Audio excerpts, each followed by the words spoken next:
안녕하세요. 새롭게 거실을 시작해 봅시다. 새로운 친구들이 많네? 새로 등록했어? 좋네. 자, 거시경제학 보도록 합시다. 혹시 뭐 질문할 거 있어요? Any question? 없어요?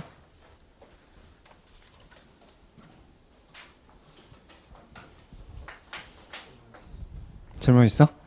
해봐. 쿼터. 쿼터에 꽂혔네. 쿼터량이라고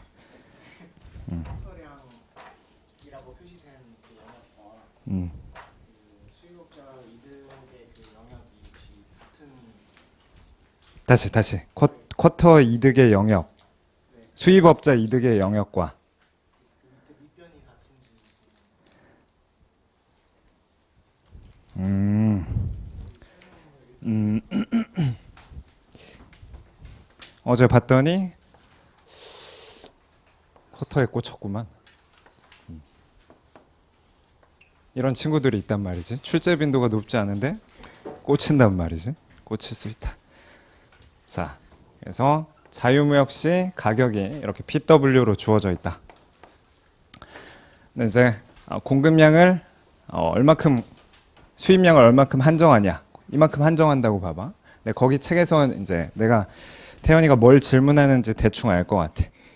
그래서 만약에 쿼터량을 이렇게 요만큼만 조금만 수입을 한다고 하면 공급 곡선이 어떻게 바뀌는 거야?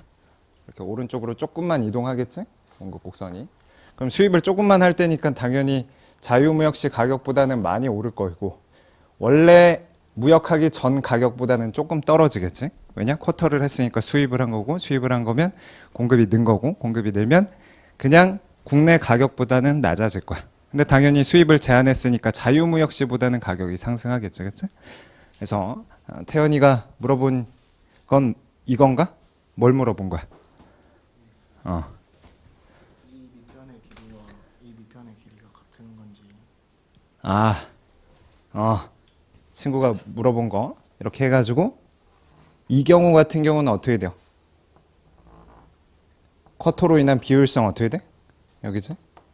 그러니까 이것도 그냥 그래프는 여러분들 이미지화 시키는 거고 직관이 중요한 거야. 왜 비효율적이야? 자유무역이 짱인데 왜 비효율적이야? 쿼터를 했을 때 뭔가 가격이 상승하고 쓸데없이 자유무역 할 때보다 가격이 상승하고 그러면 소비는 줄고 그 다음에 공급은 쓸데없이 늘어난다는 거야. 국내 공급이 늘어난다는 거지. 이해가? 그러면 이제 태연이가 질문한 거는 요거랑 요게 평행이냐 이걸 물어본 거야. 당연히 평행하게 길이가 같겠지. 요거랑 길이가 같겠지. 그걸 물어본 거야? 맞아. 오케이. 근데 책에선 좀 약간 오해의 여지가 있을 수 있는 게 요거까지 같게 그려져 있어. 근데 이건 꼭 같을 필요는 없어. 우연의 일치야. 책에선 요거까지 같게 그려져 있거든. 근데 그럴 필요는 없어. 무슨 말인지 알아들었으면 알아듣고 넘기면 되고 잘 모르겠으면 넘기면 돼. 그냥 크게 중요한 부분 아니다. 오케이. 또 질문하세요. 오늘 1일 테스트 봤어요? 봤어? 시간이 없었어? 대답 6장 해봐. 짜증나긴 하지만 해봐. 그냥 이거 끌게.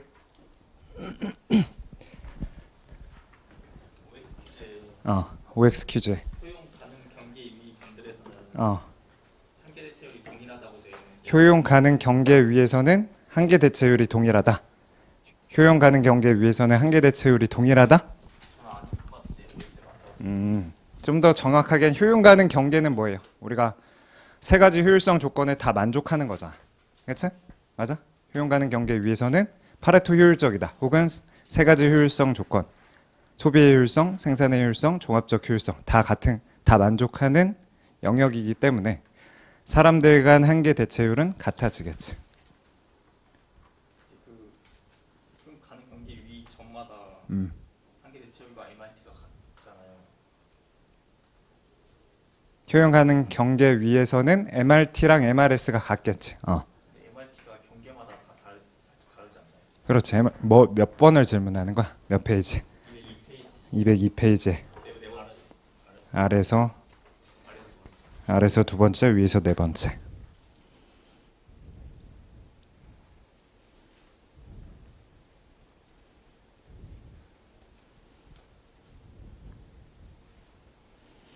효용 가능 경계 위의 점들에서는 사람들의 한계 대체율이 동일하며 이 한계 대체율과 한계 생산 변화율이 일치한다. 이게 왜 헷갈린다고? 뒷부분은 맞는 것 같은데 앞부분이 사람들의 한계 대체율이 동일하다는 게 헷갈리는 거야? 경계의 모든 점마다 다 똑같은 거예요. 이 곡선이 모든 점마다. 효용 가능 경계는 효용 가능 곡선의 포락선이야. 그럼 효용 가능 곡선이 성립하는 조건은 효용 가능 경계에도 당연히 성립하겠지. 효용 가능 곡선은 두 사람의 MRS가 같아야만 효용 가능 곡선이 도출되잖아. 한번 고민해보고, 크게 중요한 건 아니니까 고민해보고 아니면 다시 올라. 수업을 지체할 수 없으니까. 별로 크게 중요한 건 아니었어. 회계사 측면에선. 또 다른 건 없어요? 가자. 거시경제학 갑시다. 친구들이 PPT를 더 좋아하는 것 같아서 거시 때는 PPT를 최대한 많이 활용해 볼게요. 중간중간 너무 루즈해지면 반성하고.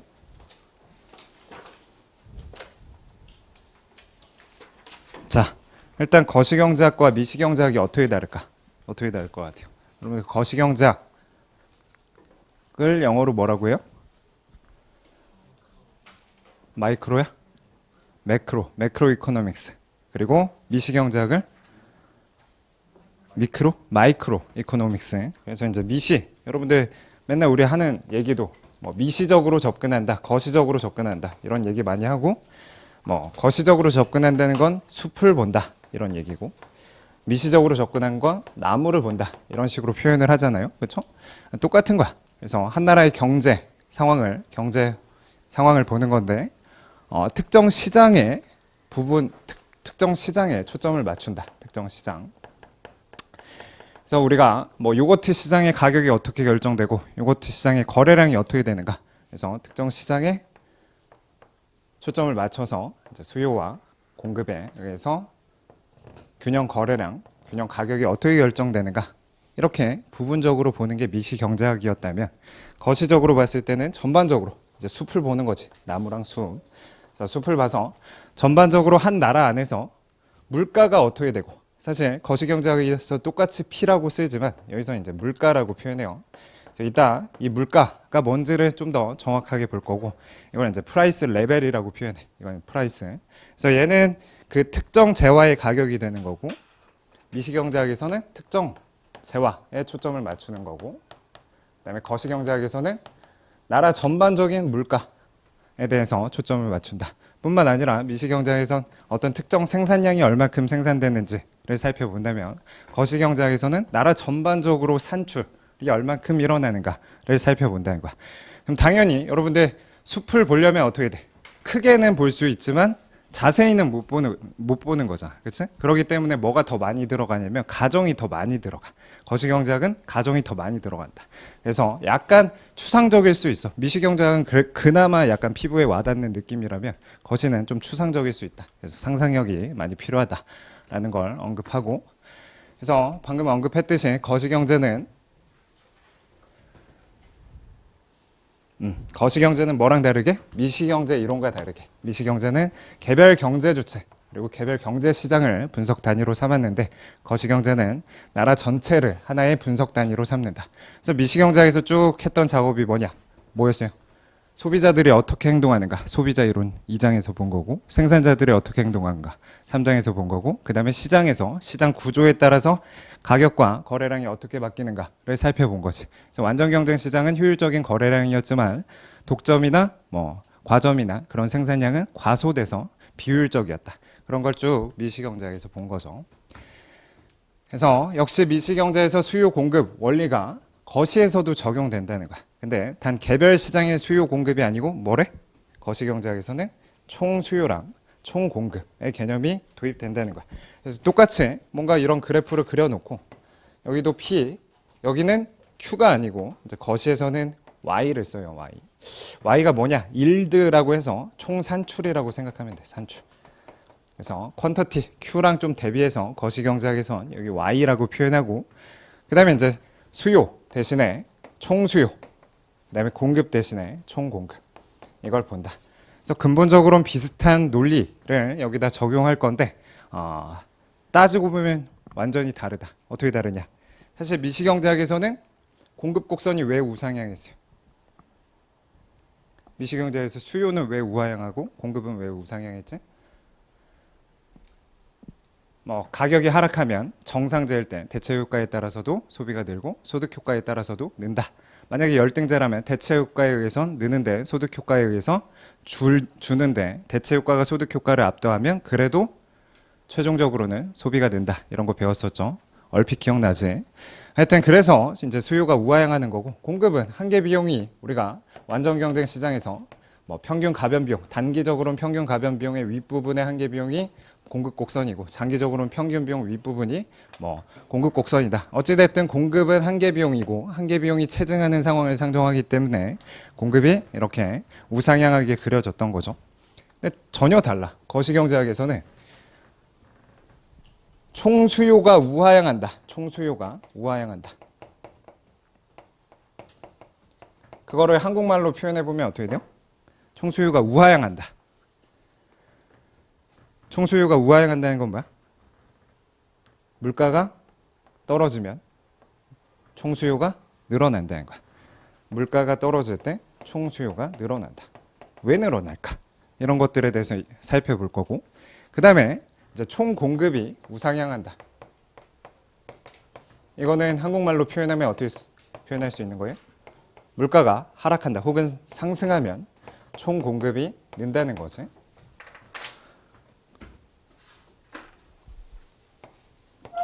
항상 그럴까? 사실 우리가 미시경제학에서도 좀 특이하게 공급 곡선이 수평일 때도 있고 수직일 때도 있었던 것처럼 거시경제학도 마찬가지로 총 공급이 수직일 수도 있고 수평일 수도 있어. 그건 사실 약간 철학 차이, 견해 차이를 반영하는 거고 이 총 공급 곡선의 기울기가 굉장히 거시경제학에선 중요한 역할을 한다. 그래서 나중에 살펴보도록 합시다. 어찌됐든 총수요, 총공급이라는 개념. 근데 총이라고 했을 때 여러분들 총하면 더 직관적으로 와닿는 영어 개념은 뭐예요? 토탈이잖아, 토탈. 근데 토탈이 아니고 A라고 나와 있네. 왜 T가 아니고 A라고 했을까? 왜 그랬을까? 응? 뭐라고 해? 뭐라고? 아닙니다. 왜 토탈이라고 안 하고 A는 뭘까?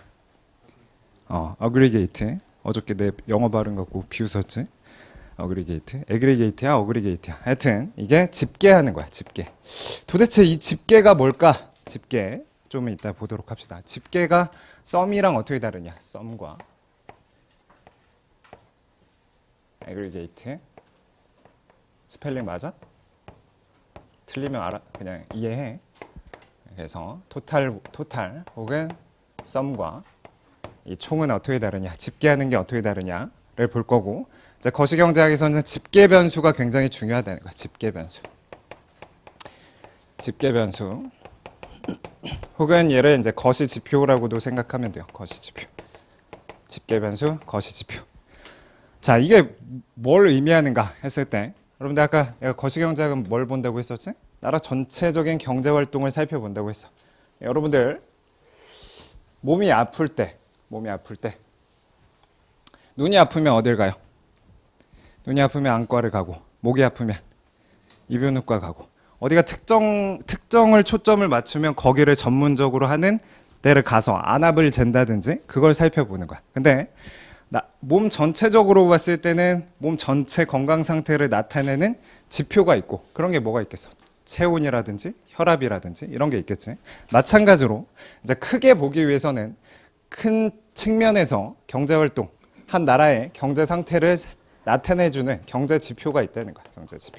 그거를 우리는 집계 변수, 아까도 표현했듯이 집계 변수라고 하고, 집계 변수. 사실은 이 경제 지표 간의 관계를 살펴보는 게 거시경제학의 전부야. 거시경제학은 뭐다? 경제 지표 간의 관계를 뭔가 모형을 가지고 설명하는 게 전부인데, 사실은 거시경제학은 뭐다? 답이 없어. 답이 없다. 엥? 시험인데 답이 없어? 이제 이론적으로는 답이 없어. 그래서 유일하게 전혀 서로 다른 주장을 하는데도 둘 다 노벨상을 탈 수 있는 분야가 거시경제학이야. 그래서 약간 학파간 논쟁이 있을 것이고, 이 모형은 사실은 가정에 따라서 모형이 달라지고 결론이 달라질 텐데, 거시경제학에서는 이 가정이 철학에 따라서, 학파간 철학에 따라서 달라지고, 그래서 결론이 달라진다. 그런 걸 이제 쭉 살펴보도록 할 거예요. 거시경제학은. 오케이. 여러분들 거시경제학이 몇 년 된 학문 같아요? 몇 년 됐을까? 원영이 말해도 돼? 이름? 이미 말했어. 몇 년 된 것 같아? 응? 60년? 70년? 이미 알고 있었어? 애기 학문이다. 60년 학문이다. 사실 우리 할아버지보다 어린 거 60년은 좀 넘었다. 1930년대 이제 케인즈가 등장해서 나타난 학문이라서 애기 학문이다. 그래서 무슨 얘기인지 보도록 합시다. 미시경제에서는 수요 공급이 분석이 대상이 돼서 개별적인 수량과 가격을 초점을 분석 대상으로 삼았다면, 거시경제는 뭐를? 나라 전반적인 산출. 선생님 아까 Y를 산출이라고 했잖아요. 아까 Y를 산출이라고 했는데 여기서 왜 또 소득이라고 해요? 좀 이따 보면 알겠지만 산출, 생산과 소득, 그리고 지출 세 가지 측면이 사후적으로는 동일하다는 국민소득 3면 등가의 법칙을 볼 거예요. 그래서 이제 Y가 소득이자 산출이자 지출이라는 거 이제 곧 볼 거고, 여튼 이 국민소득 혹은 산출과 물가 이런 거시 지표 혹은 집계 변수들을 분석으로 삼는다는 거죠. 그래서 사실 여러분들 미시경제학 배워도 경제 뉴스라든지 경제 신문을 보는데 도움이 거의 안 돼. 근데 거시경제학을 배우면 경제 뉴스라든지 경제 신문 보는데 도움이 되고, 그래서 사실 굳이 따지면 더 현실에 필요한 거는 거시인가? 난 미시 전공자라서 그렇게 말하고 싶지는 않지만 어찌됐든 거시가 좀 더 현실에 필요할 수 있다. 자, 다음 또한 국민경제 전체를 대상으로 하는 만큼 뭐래요? 국민소득, 그 다음에 물가, 실업, 이자율, 국제수지, 환율 이런 것들을 다룬다는 거. 이게 다 뭐예요? 거시지표 혹은 집계변수라고 볼 수가 있어요. 그래서 거시지표 간에 어떤 관계가 있는가를 볼 거고, 이것들을 우리가 이제 차례대로 다룰 것이다. 다 뉴스에서 한 번쯤은 봤죠. 그래서 국민소득. 이따 국민소득을 나타내는 게 GDP도 있고 뭐 GNP도 있고 GNI도 있고 이런 거 이따 볼 거고, 여튼 GDP 뉴스에서 한 번 봤고, 요새 물가가 너무 올라서 어쩌고 저쩌고 한번 봤고, 그 다음에 실업률이 얼마입니다 한번 봤고, 그 다음에 요새 이자율, 뭐 미국이 금리를 어떻게 했는데 하는 이창용 총재가 어떻게 했고 이런 거 한번 들어봤을 것이고, 그 다음에 뭐 요새 경상수지가 계속 적자다 이런 얘기 한 번쯤 들어봤죠. 그래서 좀 나중에 경상수지, 국제수지랑 경상수지랑 그 다음에 뭐 자본수지 혹은 금융계정이 어떻게 다른가 이런 걸 쭉 살펴볼 거야. 마찬가지로 환율이라는 건 사실, 환율은 뭐의 약자예요? 외환의 약자야? 그럼 율은 뭐야? 찌그러져 있을 거야? 환율은 뭐의 약자예요? 교환비율. 교환 비율 미시경제학에서 많이 봤는데, 그치? X제랑 Y제가, X제 하나가 Y제 몇 단위랑 교환되는가. 그래서 시장에서 객관적으로 교환되는 게 있고, 내 마음속에 대체 비율이 있어서, 뭐, PI분의 PX, MRS 이런 거 봤던 거고, 얘는 뭐, 어떤 교환 비율이냐? 화폐 간 교환 비율이야. 1달러가 우리나라 얼마랑 교환되는가. 그래서 그런 환율에 대해서도 쭉 살펴볼 거예요. 그래서 나중에 결국은 이런 것들의 관계를 쭉 살펴보는 게 것이다. 거시경제학은 국민경제 전체를 하나의 분석 대상으로 삼아서 지표 혹은 집계 변수 간의 상호작용을 연구하는 학문이다. 연구하는 학문이다. 그래서 미시로는 뭐를 설명할 수 없다? 경기가 왜 변하고, 경기가 변동하고, 경기 변동, 혹은 그거 자체가 소득이 변하는 걸 경기 변동이라고 생각하면 돼요. 이따 다시 설명할 거고. 그다음 물가가 왜 어쩔 땐 오르고 어쩔 때 내리는지 만족스러운 설명을 해주지 못한다는 거야. 선생님, 미시경제학에서 가격이 상승하고 가격이 떨어지는 거 봤는데요? 쭉 계속 봤잖아요. 가격이 아니고 전반적인 물가가 언제 오르고 전반적인 물가가 언제 떨어지는가, 그거를 설명해 주지 못한다는 거야. 미시는 개별 가격이 오르고 떨어지는 건 설명해 줄 수 있지만 전반적인 물가 수준이 오르고 내리는 걸 잘 설명해 주지 못한다는 거지. 그래서 이런 거를 살펴보는 게 것이다. 여러분들 그럼 오케이, 여기까지 질문. 대충 거시가 뭐 할 건지 맛배기를 받고 이제 거시가 언제 태동했는가를 살펴봅시다. 자, 언제 태동했대요? 1930년대. 한 번쯤은 들어봤을 수도 있는데 대공황 사건으로 거시경제학이라는 학문 자체가 태동하게 됐다. 그전엔 없었어요? 없었어요. 그전엔 그냥 경제학이라는 것만 있었어. 그래서 경제학이라는 것만 있다가 1930년대 케인즈가 등장함으로 인해서 경제학 중에서 기존 경제학 방법론은 미시경제학이 되는 거고 새로운 방법론이 거시경제학이 된 거야. 그래서 항상 위기는 뭐를 만들어요? 영웅을 만들잖아. 그치? 영웅이 등장한 거야. 케인즈라는 영웅이. 그래서 1930년대 대공황 사건이 태동했는데, 대공황이 뭐예요, 여러분들? 대공황? 그레이트 디프레션. 공황이 뭐야? 공황 상태다. 경제가 공황 상태인 거야. 근데 아주 큰 공황 상태라는 거지, 대공황. 그래서 그때 당시에 두 집 중 한 집은 실업자였대. 두 집 중 한 집. 얼마나 심각한 상태인지 알겠지? 두 집 중 한 집은 실업 상태였다는 거지. 그래서 대공황이 발생했는데, 그럼 왜 발생했는가? 대공황이 갑자기 왜 발생했는가? 사실 견해가 나뉘어. 그것도 공룡이 왜 멸망했는가? 견해가 나뉘는 것처럼 여러 가지 이론이 있잖아. 운석이 충돌해서 멸망했다. 빙하가 와서 어쩌고저쩌고. 그런 것처럼 대공황이 왜 발생했는가? 합의된 견해는 없는데 큰 틀에서는 다음과 같다는 거야.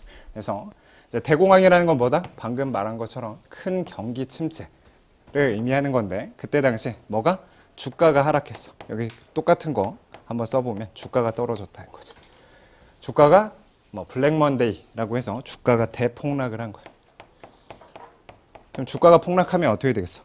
뭔가 사람들이 얼어붙겠지? 갑자기 경기가 안 좋아지나? 얼어붙어. 그러다 보면 어떻게 되겠어? 소비도 줄고, 소비 당연히 줄겠지. 그 다음에 투자도 줄어.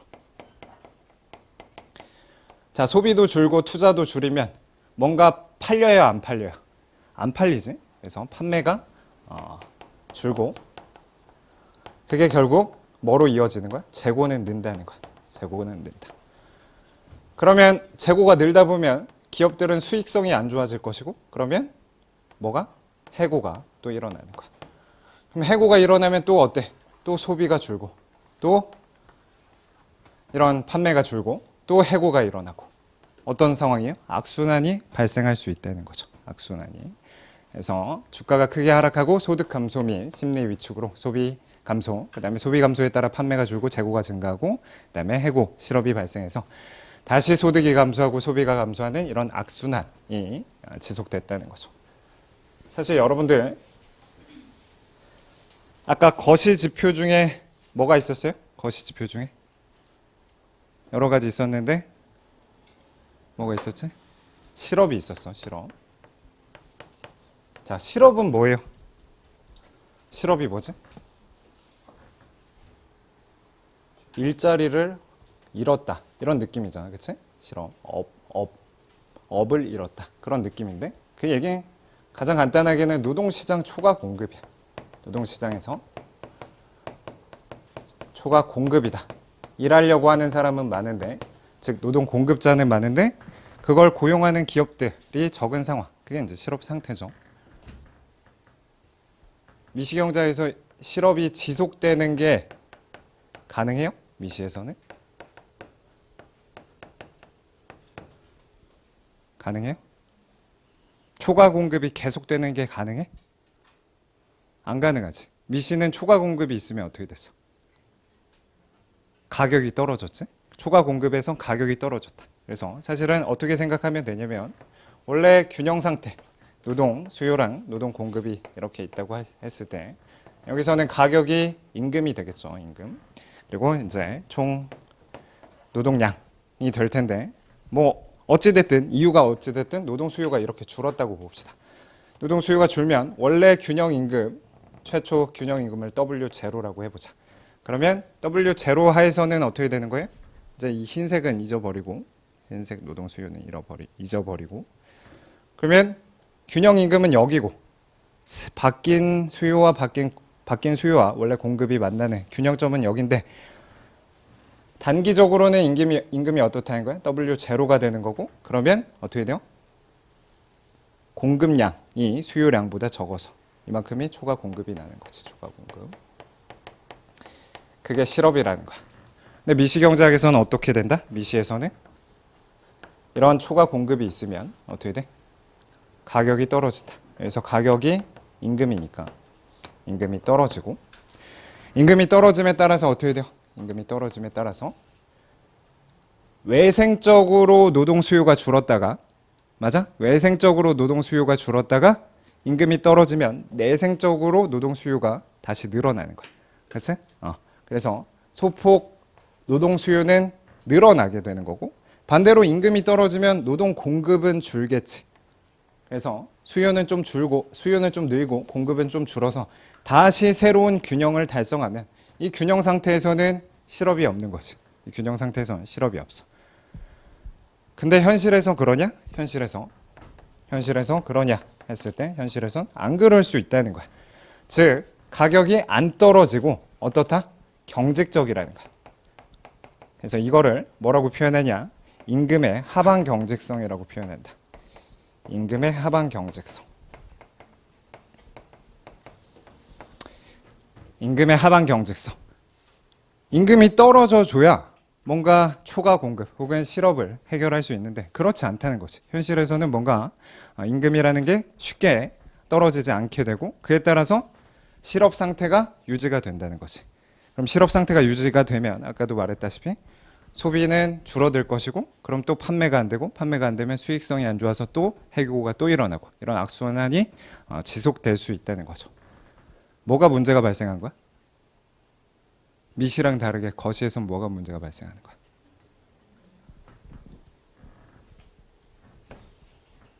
이걸 가격 변수의 가격 변수.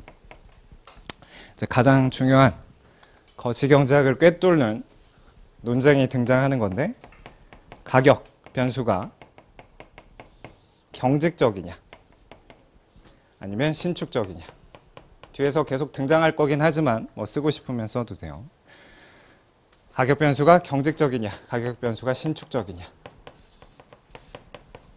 자, 가격 변수가 신축적이라는 건 시장이 어떻다는 거야? 제 기능을 잘 한다는 거지. 그래서 시장이 제 기능을 잘한다. 그런 걸 뭐라고 표현했냐? 시장이 청산된다. 청산 표현이 그렇게 좋지 않은데 마켓 클리어링이야. 마켓 클리어링. 시장이 균형을 달성한다. 시장이 청산된다. 이렇게 표현하는데 가격 변수가 경직적이면 방금 봤듯이 뭐 초과 수요나 초과 공급이 있을 때 혹은 외생적으로 충격이 주어져 있을 때 뭐를? 균형으로 못 도달한다는 거지. 그치? 그래서 얘는 시장이 뭔가 문제가 발생을 한다는 거고 자, 시장에 문제가 있을 때 누가 등장할 수 있어요? 정부가 등장할 수 있겠지.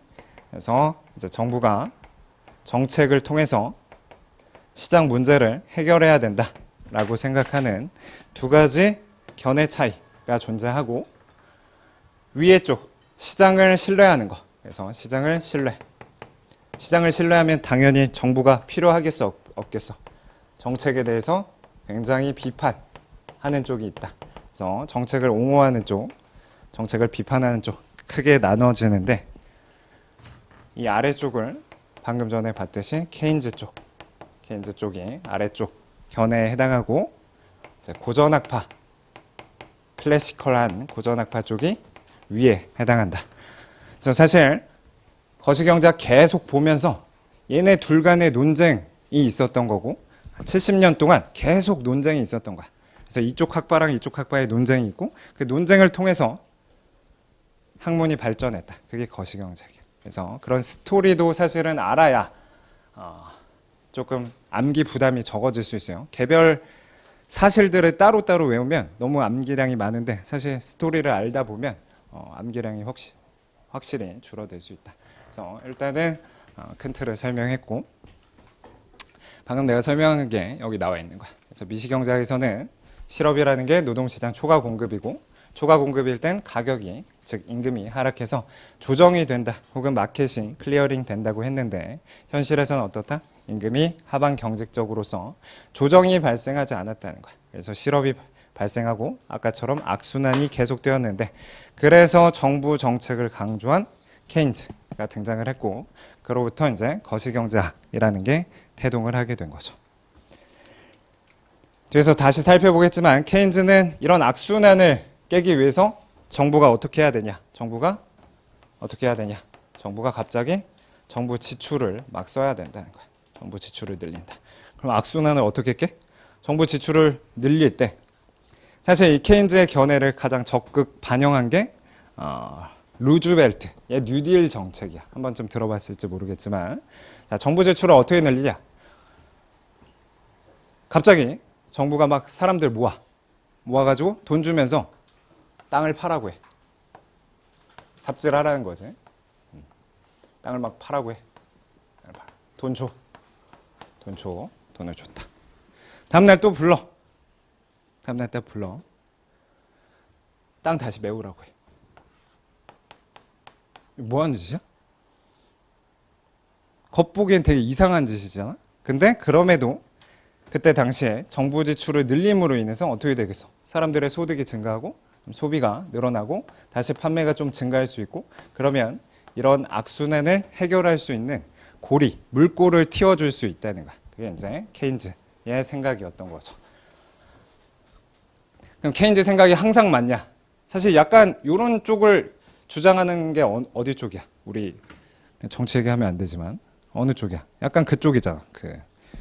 하여튼 하여튼 넘어가자. 그쪽인데 이 견해가 항상 맞아? 어쩔 땐 맞고 어쩔 땐 틀리다는 거야. 그치? 그래서 여러분들은 이제 똑똑한 사람들이니까 그런 논리가 나오면 어쩔 땐 맞고 어쩔 땐 틀리다. 그런 얘기를 해줄 줄 알아야지. 자, 우스갯소리로 누구였지? 어떤 대통령이었는데 잘생긴 대통령 누구였지? 미국에서 연예인 하다가 걔가 루즈벨트인가? 아니지. 케네디, 존 F 케네디. 케네디가 짜증이 났던 거야. 왜 짜증이 났냐? 경제학자들한테 물어보면 한편으로는 이렇고 한편으로는 이렇습니다. 그럼 이제 영어로는 뭐라고 해? 나 영어 잘 모르지만 원 핸드, 디아더 핸드 이렇게 표현하나? 뭐 이렇게 얘기를 한다는 거야. 그래서 이제 케네디가 손이 하나만 있는 경제학자를 데려오라고. 원 핸드, 디아더 핸드 하지 말고 손이 하나만 있는 경제학자 좀 데려오라고 그랬다는 거야. 답이 없다. 거시경제학은 내가 답이 없는 게 아니고. 자, 오케이. 자, 이제 거시경제학의 주요 관심사래요. 거시경제학의 주요 관심사니까 여러분들 수험에서도 이 주요 관심사가 등장을 하겠죠. 당연히 뭐가 중요하겠어? 경제 성장이 중요하다는 거야. 그럼 경제 성장이란 뭐냐? 사실 추상적이잖아. 성장이라는 게 뭘까? 했을 때 경제학자들은 어떻게 정의를 하느냐 하면 1인당 소득이 증가하는 걸 경제 성장이라고 정의를 한다. 그래서 개인 간에도 소득 격차가 있듯이 국가 간에도 당연히 소득 및 생활 수준이 차이가 있겠지. 그래서 어떤 나라는 굉장히 잘 살아. 어떤 나라는 어때? 막 아프리카라든지 이런 데는 굉장히 못 살잖아. 몇백 년 동안. 그렇죠? 그럼 왜 그런 격차가 발생하는가? 그런 거를 살펴보는 게 경제 성장. 거시경제에서도 경제 성장론이 되는 거고. 만약에 성장률이 다르면 격차가 점차 벌어질 수도 있고 좁혀질 수도 있어. 이게 항상 격차가 벌어지기만 해요? 그건 아니겠지. 선진국의 성장률이 후진국 성장률보다 높으면 격차가 벌어질 것이고 반대로 후진국 성장률이 더 높으면 격차가 줄어들겠지. 그치? 그래서 나중에 우리가 뭐 솔로 모형에서는 이런 수렴이 발생한다라고 보고 내생적 성장 모형에서는 오히려 격차가 벌어진다. 서로 다른 이런 모형들을 살펴볼 거예요. 그러면 당연히 정부가 어떤 역할을 할 수 있냐? 경제 성장을 하기 위해서 정부의 정책들이 뭐가 있는가를 살펴본다는 것이. 뿐만 아니라 이제 변동도 중요하지. 변동. 여러분들 변동 좋아하는 사람 있어요? 막 변하는 거 좋아하는 사람 있어? 대부분의 사람들은 안 좋아한다는 거지. 그치? 그래서 소득도 뭔가 안정적이기를 추구하고, 마찬가지로 날씨도 막 갑자기 비 내렸다 갑자기 해 떴다 이러면 안 좋잖아. 그치? 그래서 경기 변동을 안 좋아한다는 거지. 근데 경기 변동이라는 건 어떻게 정의가 되냐? 경제가 어떨 때는 성장 속도가 빠르대. 그리고 어떨 때는 성장 속도가 느리기도 하고, 경우에 따라서 무슨 성장? 마이너스 성장을 할 수도 있다는 거지. 그래서 우리 내 기억에 작년에 마이너스 성장 한번 했던 것 같긴 한데 모르겠어. 하여튼 마이너스 성장을 하는 경우도 있다. 즉 1인당 소득이 증가하는 경우도 있고 감소하는 경우도 드물게 있다. 그래서 이런 거를 경기 변동이라고 하고, 경우에 따라서 경기 순환이라고도 한다. 그래서 변동 혹은 순환. 그래서 거시경제에서 가장 중요한 두 초점은 뭐다? 경제 성장과 경기 변동이야. 근데 수험에서 중요한 건 뭐다? 경기 변동이야. 물론 경제 성장론이 매년 한 문제씩 출제되긴 하지만 한 문제이고, 경기 변동은 나머지가 다 경기 변동과 관련된 얘기야. 그래서 변동이 굉장히 중요하다. 그래서 이거를 경기 변동, 플럭추에이션이라고도 표현하고 비즈니스 사이클이라고도 표현한다. 비즈니스 사이클. 경기가 왜 사이클을 갖게 되는가? 그래서 이거를 한 그래프로 표현을 해보면, 여기가 시점이에요. 시점에 따라서 1인당 소득 혹은 1인당 GDP를 그려보면 나라마다 당연히 다른 그래프가 그려지겠지만 보통 보면 약간 이런 게 보여진다는 거야. 1인당 소득, 1인당 GDP가. 그러면 어떻다는 거예요? 첫 번째로는 우리가 항상 추세를 살펴봐야 되겠지. 시간이 지남에 따라서 이렇게 그리면 얘를 추세선이라고 표현하는데, 시간이 지남에 따라서 1인당 소득이 어떻게 되고 있다? 증가하고 있더라. 그래서 이걸 살펴보는 게 경제 성장이고, 추세를 제거하면 어쩔 때는 추세보다 더 빠르게 1인당 소득이 증가하고, 어쩔 때는 오히려 감소하기도 한다고 했었지. 그래서 이 추세를 제거하면 이런 식의 형태가 보여질 텐데, 이게 바로 경기가 변동하는 거야. 경기가 변동. 그래서 어쩔 때는 추세보다 위에 있는 상황, 어쩔 때는 추세보다 아래에 있는 상황. 이걸 각각 우리가 뭐라고 표현하냐? 얘를 이제 호황 상황이라고 표현하고, 호황, 추세보다 위에 있으니까 추세보다 소득이 높은 거지. 그 다음에 추세보다 아래에 있으면 이런 상황을 불황이라고 표현한다. 당연히 호황보다는 어디에 초점을 맞추겠어요? 불황에 좀 더 초점을 맞추겠지. 그래서 케인즈 같은 경우는 이런 불황시 어떻게? 케인즈 같은 경우는 이런 불황시 정부가 정책을 해서 어떻게 해야 된다는 거야? 얘를 좀 올려야 된다는 거야. 이런 경기 변동이 안 좋으니까 변동을 좀 줄여야 된다라고 주장하는 게 케인즈 쪽이 된다. 원용아 지렁이 그려놨네.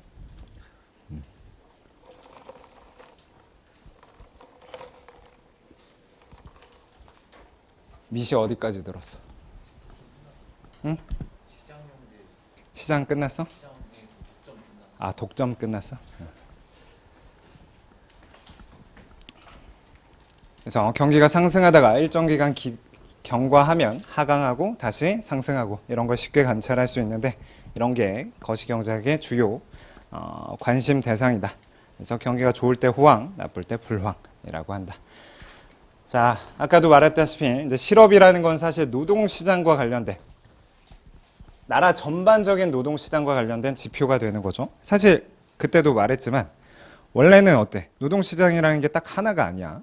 그래서 예를 들어서 강사 노동시장도 있겠지. 물론 드문 시장이긴 하지만 강사 시장도 있고, 그다음에 연예인 노동시장도 있을 거야. 가수, 연예인. 그다음에 또 뭐도 있어? 뭐 최저임금이 적용되는 그런 노동시장도 있을 것이고, 그다음에 또 뭐 있어? 막 요새는 이런 거 뭐라고 하지? 도배하고 이런 것도 좀 뜨는 것 같더라고. 그래서 그런 시장도 있을 거고. 사실 다 다른 노동 시장이지만 거시는 미시랑 다르게 거기에 초점을 보는 게 아니고 나라 전반적인 노동 시장을 살펴본다는 거지. 그래서 나라 전반적인 노동 수요랑 나라 전반적인 노동 공급에 따라서 실업이 어떻게 되고 이런 걸 살펴보기 위해서 역시 거시 지표인 지표 실업률이라든지 이런 걸 볼 거예요. 나중에 7장에서 다시 볼 거야. 7장에서 실업과 인플레이션에서 다시 볼 거고, 일단 간단하게 오늘 첫 시간은 간단하게 맛보기를 계속 보는 거야. 그래서 경제활동 인구라는 게 있는데 경제활동 인구라는 건 어떻게 정의가 되냐? 이제 15세 이상 인구라는 거야. 그래서 15세 만 15세면 이제 일할 수 있는 나이라는 거지. 그래서 만 15세 이상으로서 일할 능력과 의사가 있는 사람들을 경제활동 인구라고 하는데, 이런 실업률은 경제활동 인구 중에서 일할 의사는 있지만 꼭 일을 할 수 있는 건 아니잖아. 의사와 실제는 다른 거니까, 그렇지? 그래서 그런 걸 실업률이라고 표현을 한다. 그래서 당연히 실업률은 언제 높아지겠어요? 호황 때 높아지겠어? 불황 때 높아지겠어? 불황 때 높아지겠지. 그래서 경기가 좋지 않을 때 보통 올라가지만, 이 경기와 또 다르게 뭔가 다른 이유로 또 높게 유지가 되기도 하고, 그런 걸 이제 나중에 보겠지만 구조적 실업 그런 걸 볼 거예요. 경기적 실업뿐만 아니라 구조적 실업 이런 거 있다는 거 7장에서 볼 거다. 자, 다음에 이제 인플레이션이라는 것도 역시 중요한데, 사실은 인플레이션은 뭐예요? 인플레이션 들어봤죠? 뭐예요? 물가 상승률 혹은 물가 상승이지, 그치? 그래서 아까 나라 전반적인 가격 수준을 물가라고 했고, 걔의 변화율이, 물가의 변화율이 인플레이션이 되겠죠. 그래서 경제 내 대부분의 재화와 용역의 가격이 전반적으로 상승하는 경우, 그때 우리는 인플레이션을 겪고 있다. 인플레이트가 뭐야? 팽창시키다, 이런 뜻이자. 가격이 팽창된다는 것이 전반적으로. 그래서 인플레이션을 겪는다라고 말하는데, 계속 아까도 말했다시피 미시는 개별 시장, 거시는 전반적인 물가 등락에 관심을 기울인다는 거죠. 그래서 요새 물가가 엄청 높아지고 있어요? 느끼고 있어? 물가가 높아진다. 왜 높아질까? 그런 것들에 대해서 우리가 이제 거시에서 본다는 거야. 왜 도대체 요새 물가가 높아질까? 그 이유가 뭘까? 나중에 거시 끝나고 나한테 답을 해줄 수 있어야 된다. 나한테든 조카들한테든 부모님한테든 좀 배운 척 아는 척 좀 하는 거지. 여러분들 배운 거를 계속 얘기하는 것도 좋아. 친구들끼리 얘기하면서 복습이 되는 거니까. 근데 반대로 뭐예요? 물가가 하락할 수도 있다는 거야. 그래서 지속적으로 하락하는 상황을 뭐라고 해요? 그건 디플레이션이라고 해. 가장 흔한 오해 중 하나가 물가가 떨어지는 거 좋은 거 아닙니까? 디플레이션 좋은 거 아닙니까? 라고 오해할 수 있는데, 대부분의 경제학자들은 인플레이션보다 디플레이션을 염려한다. 디플레이션이 더 경제에 더 악영향을 줄 수 있다. 이런 거를 나중에 또 보도록 합시다. 오랜만에 깼네. 자, 경제학자들은 인플레이션이 왜 발생하고 인플레이션과 디플레이션이 각각 나라 전반적인 경제에 어떤 영향을 주는가, 그리고 이제 인플레이션을 억제하기 위해서, 이게 지금 하고 있는 거 아니야? 물가 상승률을 억제하기 위해서 어떤 정책을 펴야 되는가? 어떤 정책을 필까? 미국에서 계속 했던 게 뭐예요? 미국에서의 물가 상승률이 높다고 해서 금리를 계속 높이는 정책을 했던 거지. 사실 그게 이제 통화 정책이고, 재정 정책은 어떻게 되고, 둘 간의 관계는 또 어떻게 되고, 그런 걸 거시에서 계속 쭉 살펴볼 거다. 논쟁이라는 게 답이 없다는 거지. 노답이다. 거시경제학 노답. 그렇지만 시험 측면에서는 답이 정해져 있는 걸 내겠지. 가끔 이상하게 내는 출제하는 교수들 있어. 내 입장에서 짜증나는데, 사실 이렇게 해석할 수도 있고 저렇게 해석할 수도 있는 그런 문제들이 있는데 넘어갑시다. 그런 것까지. 자, 이자율. 자, 이자율은 뭐예요? 사실 이자율에 대해서 더 자세히 살펴보는 게 뭐죠? 어디예요? 여러분들이 좋아하는 지한송 선생님 수업이지. 이자율에 대해서 자세히 살펴본다. 각종 금융상품의 수익률. 역시 현실에서는 굉장히 이자율이 다양하지. 어떤 이자율? 기본적으로 내가 저축했을 때 이자율과 대출했을 때 이자율도 다르고, 대출도 제1금융권인지 제2금융권인지 다르고, 주식했을 때 수익률과 채권했을 때 수익률 다 다르지. 근데 거시경제는 그런 게 초점이 아니야. 그 평균적인 수익률을 그냥 이자율이라고 표현하는 거야. 나라 전반적인 금리 수준을 그냥 이자율이라고 생각하면 되는 거고. 그래서 방금 설명했듯이 뭐 예금을 하거나 채권에 투자를 하면 수익을 얻게 되는 거고, 그것의 비율, 수익률을 이자율이라고 하는 거죠. 그래서 방금 설명했듯이 거시경제학에서 이자율이란 그냥 전반적인 평균 수준의 이자율이라고 표현하면 되고, 사실 그보다 더 중요한 거는 이제 뒤에서 보겠지만 거시에서는 뭐가 중요하냐? 그런 이자율 차이가 중요한 게 아니고 명목 이자율은 어떻고 실질 이자율이 어떤가, 이런 거를 초점이 된다는 거죠. 그래서 이제 거시 변수에서는 계속 등장하는 게 크게는 두 가지야. 이 변수가 명목 변수냐 아니면 실질 변수냐. 그래서 아까 임금 봤는데 임금도 명목 임금이 있고 실질 임금이 있어. 그리고 GDP도 봤는데 GDP도 명목 GDP가 있고 실질 GDP가 있다. 그래서 거시에서는 이렇게 명목 변수와 실질 변수 구분이 중요하고, 그런 차이가 어떤 차이가 있는가를 계속 앞으로 살펴볼 거다. 다음에 이제 최근 대부분의 국가들은 어때요? 다른 나라랑 교역을 한다는 거야. 그래서 교역을 하기 때문에 그때 등장하는 지표가 국제 수지가 되는 거죠. 수지? 수지. 국제 수지다. 쉽게 생각해서 나라의 가계부라고 생각하면 되죠. 이제 밸런스 오브 페이먼트라고 해서 밸런스 오브 페이먼트. 그래서 BOP라고도 표현하는데, 나라 입장에서 돈이 들어오고 나간 거를, 우리 가계부가 뭐야?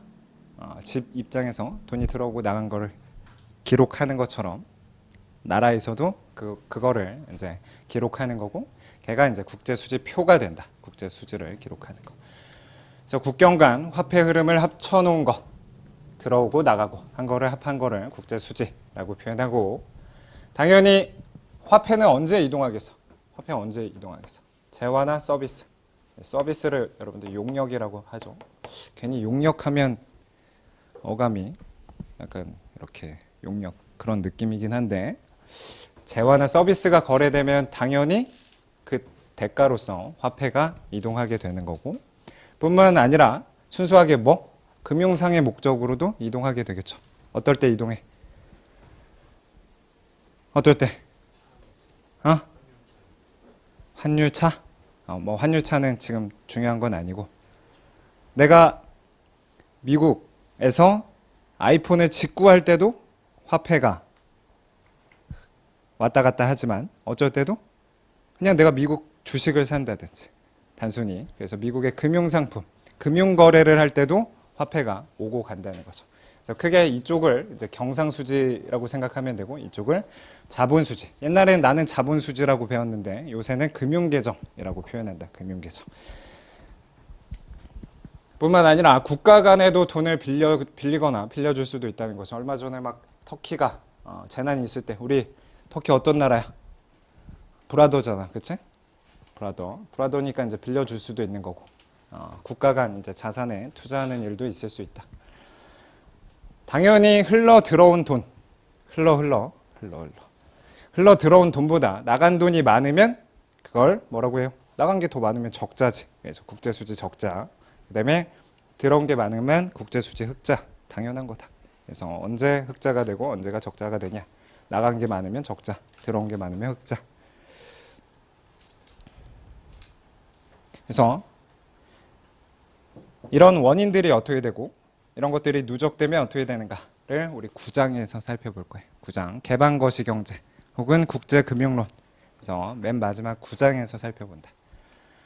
아까 말했다시피 환율은 국가 간 거래를 할 때, 사실은 거래를 할 땐 화폐가 필요한데 국가 간 서로 다른 화폐를 쓰고 있으면 이 화폐 간 교환도 등장하게 되는 거고, 그때 등장하는 개념이 교환 비율, 환율이라는 거죠. 사실 환율이라는 건 어때요? 여러분들 교환 비율 미시경제학에서 계속 봤었잖아. 어제도 봤잖아.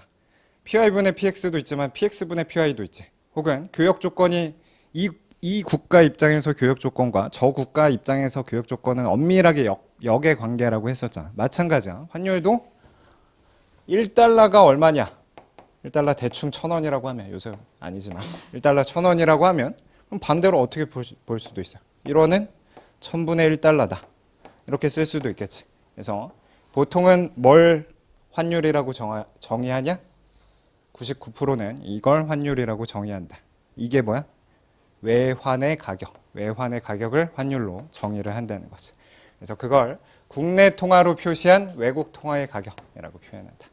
아직까지 회계사에서 이걸 뒤집어서 낸 적은 없는 것 같아요. 타 시험에서는 뒤집어서 내기도 하는데 그게 왜 그러냐면 미국 교과서들은 여러분들 거시경제학 교과서에서 제일 유명한 게 맨큐 거거든. 맨큐는 미국 교과서이기 때문에 맨큐는 반대로 써 있어.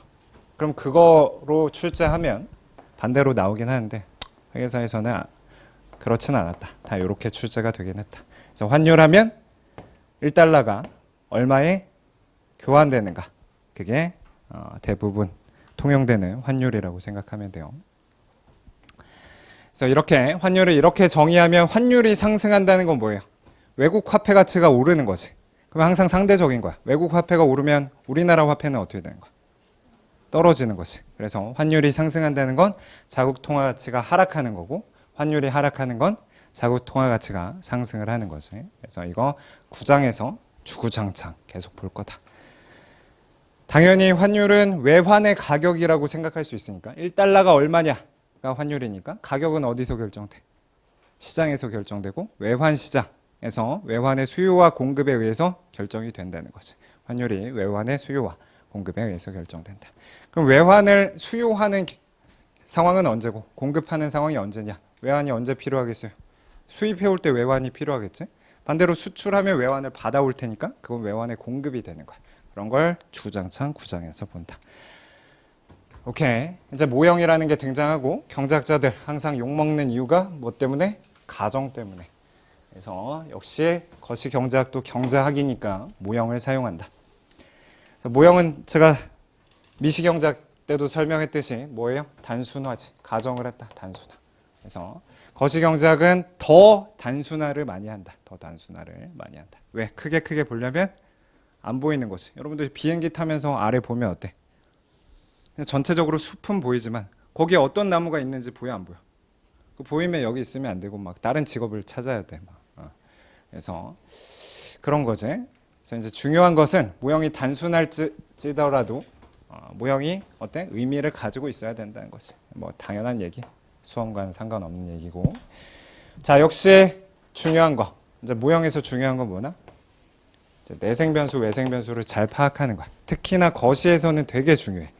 거시에서는 미시랑 다르게 이 상황에서 뭐가 내생변수고 뭐가 외생변수인지를 잘 파악해야 돼. 그 얘기는 결국 이 모형이 관심이 대상이 되는 게 뭔지를 파악하는 거지. 그럼 그거는 내생변수야. 그 모형 안에서 결정되는 거. 그러면 관심이 대상이 안 되는 건 그냥 외생적으로 주어져 있다고 가정하는 거고 그게 외생변수가 되는 거야. 오케이. 그래서 어쩔 때는 환율이 외생변수기도 하고 어쩔 때는 환율이 내생변수기도 하는 거야. 그래서 내 초점이 외환 가격이 어떻게 결정되는지를 지금 분석하고 싶으면 환율이 내생변수가 되는 거고 지금 환율에 관심이 있는 게 아니고 GDP가 어떻게 되는가 우리 국민소득이 어떻게 되는지 관심이 되면 그냥 환율은 주어진 것으로 가정하고 분석을 하는 거지. 그래서 이제 항상 내생변수랑 외생변수를 구분하는 연습이 필요하고 더 쉽게 구분하는 거는 이제 얘가 초점 대상이 되는 거고 혹은 이제 그래프 축에 나타나면 내생변수야. 그래프 축에 없으면 외생변수 이렇게 생각하면 좀 더 쉽게 구분을 할 수 있다는 거지. 그래서 앞에서도 계속 봤듯이 이제 외생변수 일정하다고 가정했던 외생변수가 변하면 내생변수가 어떻게 바뀌는지를 살펴보는 게 이론이 되는 거죠. 이론.